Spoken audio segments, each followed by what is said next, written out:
pessoal, tudo bem com vocês? Sejam todos e todas muito bem-vindos e bem-vindas a mais essa aula de ciências aqui da Escola Municipal para Aulas Digitais.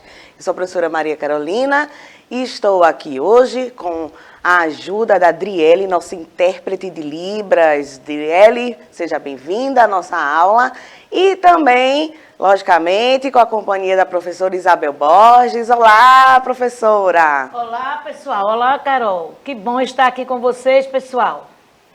Vamos continuar aqui então, gente, falando um pouquinho sobre a questão da pandemia da Covid-19, né? Então, tomem cuidado, tá certo? Joga aí, por favor, Deivinho na tela para eles.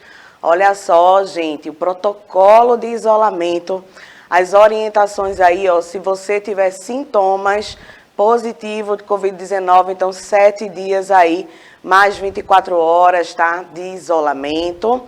E sem sintomas, 7 dias e mais 24 horas também, tá certo? Então, dá no mesmo aí, tá? Então, preste atenção nisso. Usem sempre o álcool em gel, também a máscara. Não é, professora Isabel? Temos que cuidar bastante dessas questões, né? Pois é, Carol. E o nosso alerta é ainda em relação à vacina, pessoal. O que nós estamos aqui pedindo a vocês é que procurem um posto de saúde e digam lá no posto de saúde, olha, nós estamos sem celular na nossa casa e ficamos sabendo que vocês agendam para a gente. Então, vão lá e vamos nos vacinar, porque a vacina ainda, né, é a grande proteção. Claro que vale a questão da máscara, vale a questão do álcool, o distanciamento, mas em relação à vacina é o mais importante. A nossa dica aqui hoje é todos vacinados, né, Carol? Exatamente, até porque quando a gente está vacinado, a probabilidade da gente exibir uma Covid muito grave é menor, tá, gente? Então, não é, professora? É melhor a gente se prevenir aí, utilizando, né, fazendo o uso da vacina que está aí disponível para todos nós, tá certo? Então, se cuidem para a gente seguir aí com saúde, né, em frente. Então, vamos lá. Hoje, o que é que nós vamos ver? Vamos lá continuar com os elementos do sistema solar. Então, vocês acompanharam nas aulas passadas, né, que a gente já vem falando aí do sistema solar, falamos um pouco do nosso universo, né? E agora, continuamos aqui a falar de quais elementos que fazem parte aí do sistema solar, tá certo? Então estamos vendo aí na tela, joga aí, Devinho, por gentileza, os satélites naturais, Primeiro, observem aí, o Sol no centro, né? E aí a gente vê os planetas girando em órbita, né, no entorno do Sol, fazendo aí um movimento de translação. E, se vocês repararem, temos aí exemplos de alguns satélites naturais que estão circundando, estão em órbita também de cada planeta. Mas satélite natural, prof, o que é isso, gente? Sabe a Lua, a nossa Lua, lembra? A Lua é o satélite natural do nosso planeta, né? E até hoje só conhecemos a Lua como satélite do planeta Terra, tá? Mas os outros planetas também exibem seus próprios satélites. E aí, hoje nós vamos conhecer alguns deles, tá certo? Então vamos começar aqui, lá em Marte, Deimos e Phobos. Olha aí, gente, esses dois satélites que são aí do planeta Marte, né? Phobos é o maior e é o mais próximo do planeta, ou seja, é aquele que tem a órbita mais próxima, né? Ele circunda Marte, né? Faz o seu movimento de translação mais próximo aí do planeta. E como é que eles chegaram, professora? De onde é que vieram, né? Então, são asteroides, pessoal, que foram capturados aí pela gravidade, né? Que o planeta Marte exerce aí, tá? Então, eles estavam passando, né? Perto e aí o planeta, capturou esses dois asteroides, tá certo? Joia, vamos seguindo aqui, Netuno. Não tem o planeta Netuno, pessoal, esse azulzão aí que a gente tá vendo. Ele tá, presta atenção aí na rotação de Netuno. Netuno está girando aí para um lado e a gente está vendo que Tritão, que é essa lua de Netuno, está passando aí, né, fazendo esse movimento contrário aí à rotação de Netuno, né? Então, esse movimento da Lua contrário à rotação do planeta, a gente chama de rotação retrógrada, tá certo, gente? Então, ó, Tritão é a maior lua de Netuno. Ela foi descoberta por William Lassell, né, um cientista britânico, tá certo? 17 dias depois que Netuno foi descoberto. Então, eles foram descobertos muito próximos um do outro, né? 17 dias depois que descobriram Netuno, descobriram Tritão também, tá? Então, provavelmente, gente, pelo tamanho de Tritão, ele é tão grande, né? Não é natural que tenha um satélite natural desse que seja tão grande. Então, o que é que aconteceu? Os cientistas afirmam o seguinte, que essas luas que têm essa rotação retrógrada, né? Tem esse movimento contrário à rotação do planeta que ela orbita. Então, quando acontece isso, geralmente é porque aquela lua, né, aquele satélite natural, não foi composto ali no momento em que os planetas estavam se formando também, tá? Então, não é composto do mesmo gás e poeira que aquele planeta foi composto, tá certo? Somente por conta dessa rotação aí retrógrada. Olha só que coisa interessante, né? Então, de onde é que veio, prof? Veio provavelmente do cinturão de Kuiper, tá certo? Nós vamos ver o que é esse cinturão de Kuiper, né? Um cinturão de asteroides, mas que ele está mais externo, assim, no nosso sistema solar. A gente vai ver já já, tá bom? Tudo bem aí, professora Isabel? Como é que estamos? Tudo bem, Carol. Estou aqui aguardando vocês, pessoal, para interagir conosco. É importante, né, que vocês que ainda não conseguiram acessar, peçam na escola, né, a numeração de vocês, a matrícula de vocês, para vocês poderem interagir conosco aqui no ao vivo, não é, Carol? Exatamente, gente. Então, participa com a gente. A gente fica muito feliz quando vocês dão um retorno, né? Conversam um pouquinho com a gente, dão o seu bom dia, tá bom? Então, vamos lá. Vamos seguindo aqui. Então, gente, olha só. Temos aí as luas de Júpiter, né? Não todas, porque como a gente está vendo aí no slide, ó, Júpiter apresenta de 60 a 70 satélites naturais conhecidos, tá certo? Talvez até já um pouco mais aí nessa altura do campeonato, tá? Então, 4 desses satélites foram denominados como luas galileanas. Eita, foi difícil agora, não foi? Galileanas, gente. Por quê? Porque Galileu Galilei que descobriu essas luas, tá certo? Então, são 4. Ganímedes, Calisto, Io e Europa. A gente tá vendo aí, ó, 2 delas, né, girando. A mais amarelinha é Io e Ganímedes, a mais escura aí, tá? Ganímedes, ela é maior do que Mercúrio. Olha que coisa, é até maior do que o nosso planeta, né? Mas está orbitando ali Júpiter. E todas as outras 4, né, são semelhantes à Lua. Então, vamos ver mais um aqui, Europa. Olha a Europa aí, gente, girando na nossa tela.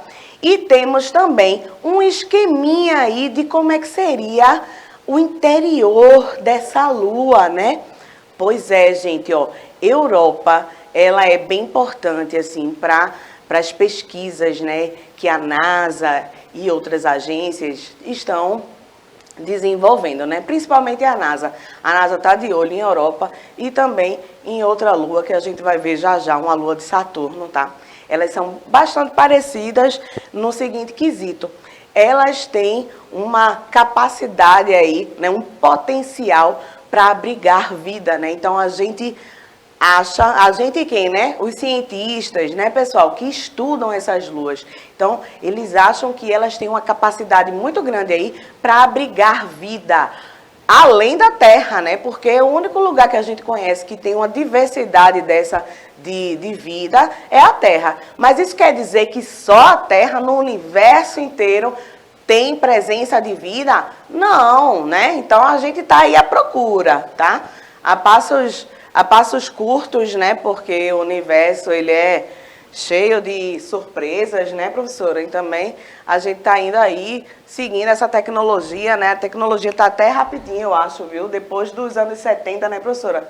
Quando começou aí essa corrida espacial, eu acho que já avançou bastante, não é? O que é que a senhora acha? Porque a questão aí, Carol, essa corrida espacial são as facilidades em relação aos instrumentos, né? Essa tecnologia.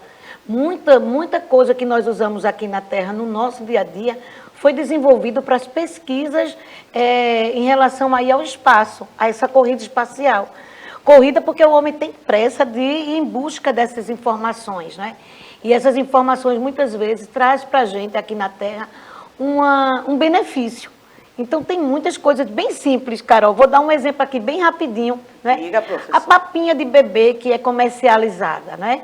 Ela foi desenvolvida para os astronautas, né? Só que gostaram tanto dessa, vamos dizer assim, dessa industrialização que tinha apenas uma função que abriu. E assim outros e outros, como tintas que suportam altas temperaturas, né? A questão aí do velcro, que tinha uma função para a gente aqui muito limitada, e ele serve lá na questão das roupas dos astronautas, deles ficarem presos nas camas, né? Tudo isso que vem facilitar. E o homem vai aproveitando essas grandes descobertas para as viagens espaciais e traz para a gente aqui na Terra também. Perfeito, professora Isabel. É bem interessante essa história da papinha, né? Porque, gente, isso são testes que fazem, né? Porque como é que os astronautas vão ter um fogão lá, gente, para cozinhar no espaço? Não, não é assim que funciona, né? Então, temos que ter formas de fazer com que eles se alimentem da melhor maneira possível, né? Também conseguindo ingerir nutrientes que são necessários ao nosso corpo e, ao mesmo tempo, que seja de fácil, né? Absorção, né? Digamos assim. Então, vamos pegar uma coisa que seja prática para nos alimentarmos, tá certo? Até porque, se for levar alimentos perecíveis, não vai dar, né?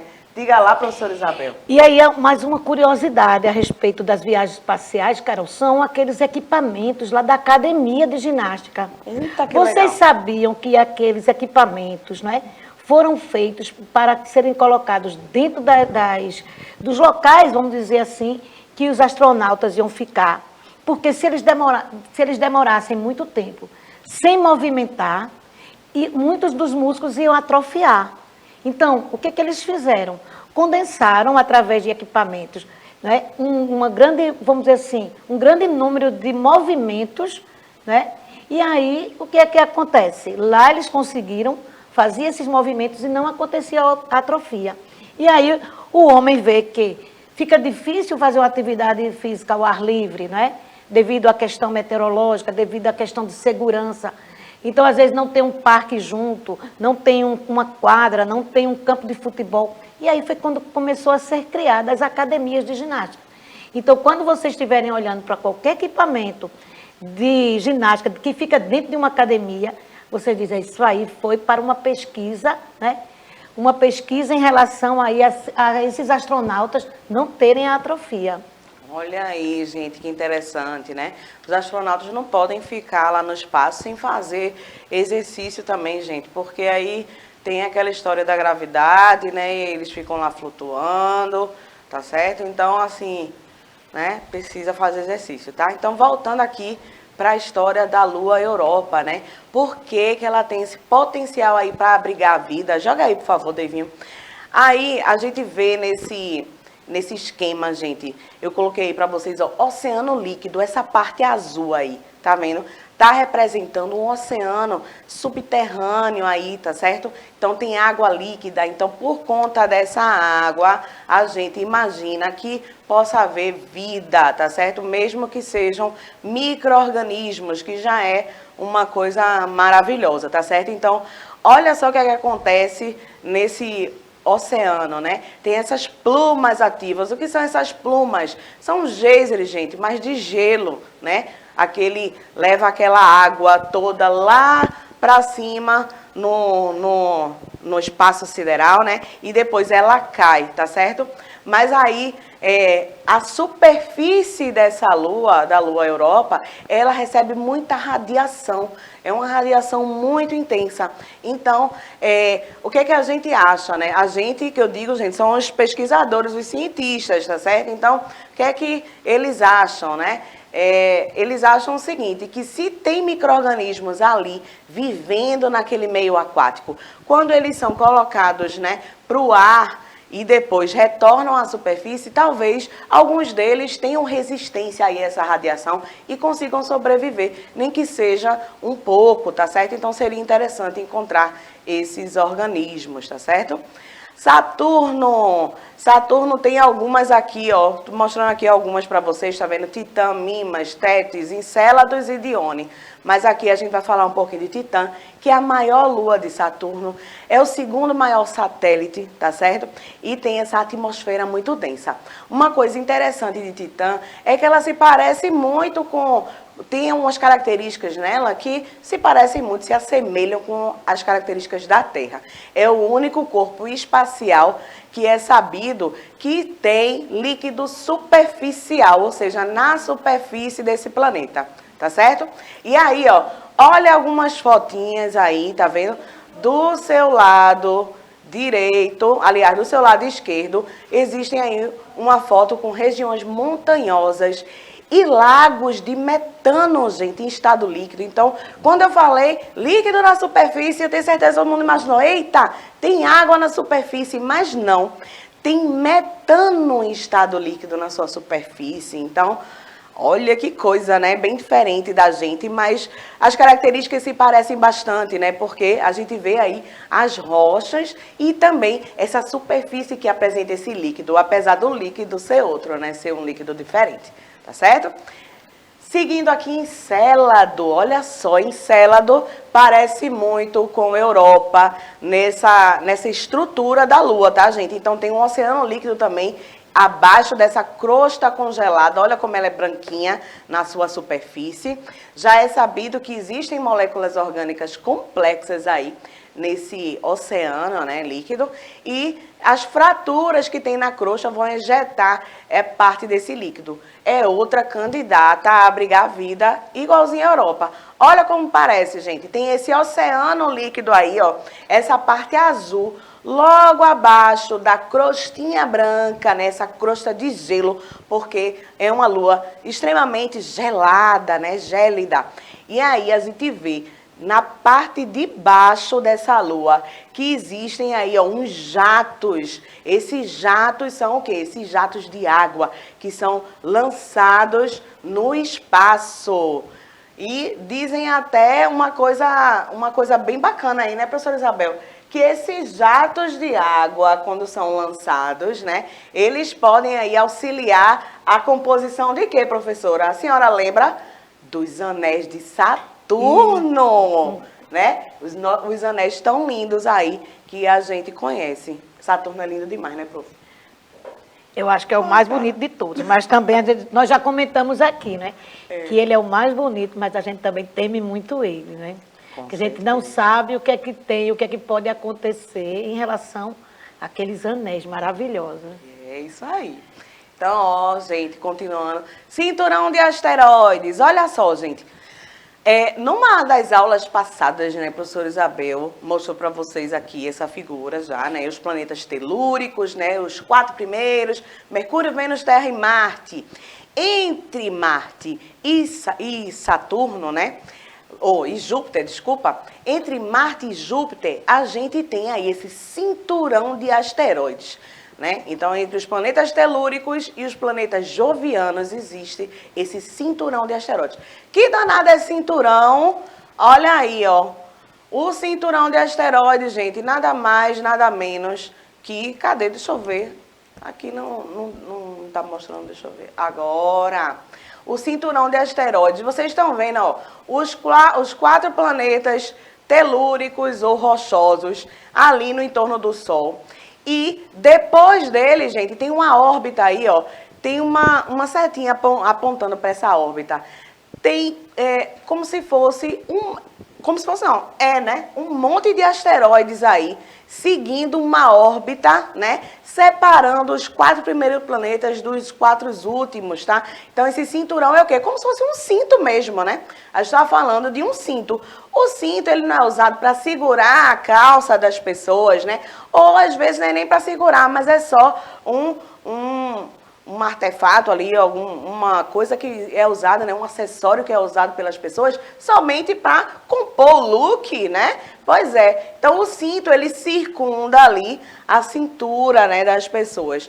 O cinturão de asteroides, ele está circundando ali, né, os 4 planetas telúricos, tá certo? Vamos seguir aqui. E o cinturão de Kuiper é a mesma coisa. Acontece que o cinturão de Kuiper, ele está mais para fora do nosso sistema, tá certo? Então, olha só, depois dos planetas jovianos, né? Júpiter, Saturno, Urano, Netuno, vem aí esse cinturão de Kuiper, que nada mais é do que outro cinturão de asteroides, mas mais externo. Olha aí, ó, a gente tá vendo essa estrutura branquinha aí, né? Com fundo, não tem o fundo preto da nossa tela? Pois é, esse pozinho branco que está circundando aí o nosso sistema solar é o cinturão de Kuiper. E os asteroides? Então, a gente tem o cinturão de asteroides, tem o cinturão de Kuiper e todos eles são compostos de asteroides, né? E aí, prof, fala um pouquinho de asteroides pra gente. Vou contar aqui, Carol, uma historinha, né? Que é um asteroide, que é o asteroide de Benegó, que foi encontrado por um menino, né? Num sítio, numa fazenda lá na Bahia. E esse asteroide hoje faz parte do Museu Nacional, embora que o Museu Nacional está em processo, teve aí a questão de uma queima também, não, eu acho que ele não voltou ainda. Isso, gente, aconteceu em 1784, então esse asteroide. Mas é importante também a gente saber que o asteroide, ele não pode chegar aqui na Terra no tamanho que ele está, por menos que a professora Carol disse, que eram bem pequenininhos, eles têm que se fragmentar mais, porque a queda de um asteroide no nosso planeta pode ser comparada a uma bomba atômica, né? Uma grande explosão. Então, esse que foi colocado, né, nesse museu, ele é em um tamanho bem menor, bem pequeno. Aqui também em Pernambuco existe uma cidade, né, a Lagoinha, que também caíram alguns fragmentos aí de asteroides e muita gente saiu coletando e isso chegou, né, aos ouvidos dos pesquisadores e eles foram lá e constataram que aquelas pedras que as pessoas recolheram eram realmente asteroides. Pedaços de asteroides, Isso. né, professora? Pois é. Gente, e para acrescentar aqui já o que a professora Isabel está dizendo, então, os asteroides, eles são grandes, rochosos, tá, gente? Também apresentam metais em sua composição, tá? Então, esses asteroides, quando eles adentram na atmosfera, né, na verdade, os menores, os asteroides menores, são chamados de meteoritos, né? Quando eles adentram, aqui, ó, meteoritos não, olha aí. Eles passam a ser chamados de meteoros, tá certo? Quando esses pedaços de asteroides menores, né? Ou asteroides já pequenininhos, né? Com menos de 1 quilômetro de diâmetro aí, eles adentram a atmosfera e são chamados de meteoros, tá certo? Então, aqui, ó. E os cometas, hein?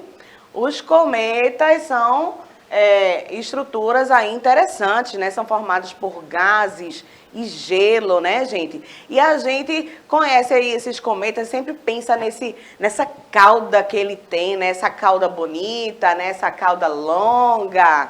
Mas o que é que acontece com essa história da cauda dos cometas, né? Quando ele passa mais próximo do Sol, gente, essa estrutura dele, como é formado de gelo e gases, começa a, tipo, derreter, né, se dissolver, tá, por conta do calor solar. E aí forma essa cauda longa e bonita, tá certo? Existem cometas que têm uma órbita mais elíptica, tá? E existem cometas que têm uma órbita muito maior, né? Então, só passa pelo mesmo lugar em milhões e milhões de anos, né? Mas existem outros cometas que em tempos menores, né, mais curtos, passam em torno aqui do nosso Sol. Pode falar, professora Isabel. Aí, pra gente, né, Carol, conhecido é o cometa Halley, né? Pois é. Que passa de 75 a 75 anos, né? E ele passou a última vez em 1986, né?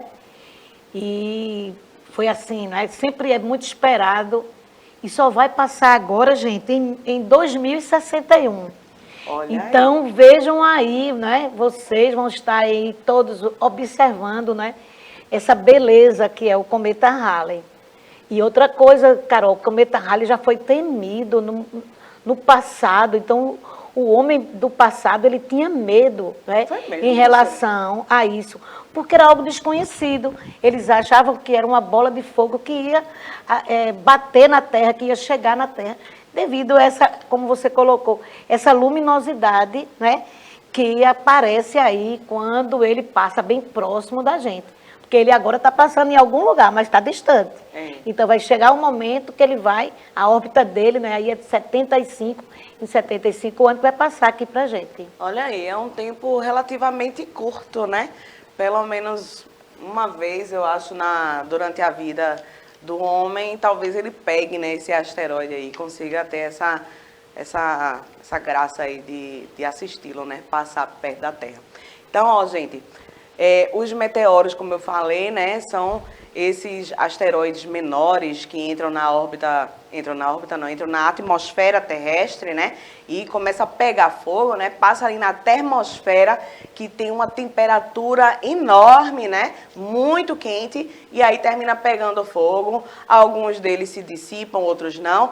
Eles são as famosas, né, estrelas cadentes, né, professora? Aquela estrelinha que você faz um pedido, né?